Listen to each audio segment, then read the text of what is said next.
आज बनाया अपनी नानी को क्यूट से सुपर क्यूट। हेलो जी, राम राम जी, आप सभी का स्वागत है मेरे मिनी व्लॉग में। और बताइए कैसे हैं आप सब। तो आज नानी का हेयर कट करवाया क्योंकि नानी को अपने बाल सुलझाने में बांधने में काफी दिक्कतें होती है। इस प्रकार से नानी के बाल को कोम्ब करने की भी जरूरत नहीं है। अब नानी भी खुश थी कि मेरे बाल बिल्कुल सही है। यहाँ देखो नानी नहा धो के बिल्कुल रेडी हो गई और लग रही है ना हमारी नानी बहुत ही प्यारी। और शाम को फिर सारा काम निपटा के मैंने सोचा क्यों ना मैं ना थोड़ी मशीन लगा लेती हूँ क्योंकि बहुत सारे कपड़े हो रहे थे।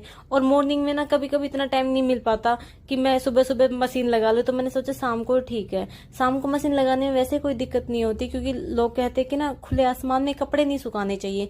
मैं इस छत के ये दिख रही टीन, इसके नीचे ही सारे कपड़े डाल देती हूँ और बच्चे के कपड़े तो मैं अंदर लेके ही चली जाती हूँ।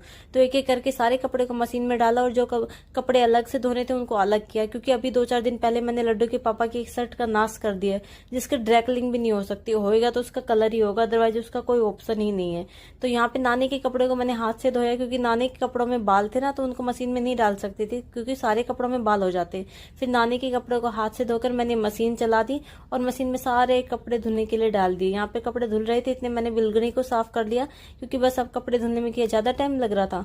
तो यहाँ पे सबसे पहले नानी के कपड़ों को सुखा दिया था और फिर मैंने यहाँ पे सफाई कर दी क्योंकि अभी कपड़े सिर्फ सूखने रह रहे थे। ऑटोमेटिक मशीन नहीं हमारे पास अभी ऐसी मशीन है जिसमें धुलते हैं और हम अच्छे से उसमें धो के सुखा देते हैं। तो यहाँ पे एक एक करके मैंने सारे कपड़ों को सुखा दिया था। बहुत सारे कपड़े हो गए थे। यहाँ पे मेरी नानी भी आ गई थी, वो देख रही थी कि मैं अच्छे से कपड़े सुखा रही हूँ या नहीं सुखा रही हूँ। तो नानी का भी मन करता है इधर उधर घूमने का क्योंकि वहां गांव में रहती है ना, तो घूमती रहती है। यहाँ पे इतना ज्यादा स्पेस नहीं है भाई, नीचे नानी का जीना चढ़ा नहीं जाता बार बार।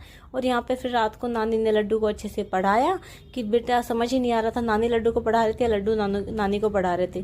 भाई ये दोनों बचपना एक साथ है। नानी काफी ओल्ड हो गई है। और कमेंट बॉक्स में बताइएगा हमारी नानी की कितनी उम्र लग रही है आपको। और हमारी नानी की तरफ से प्लीज लाइक करो, कमेंट करो, सब्सक्राइब करो। Tata bye bye.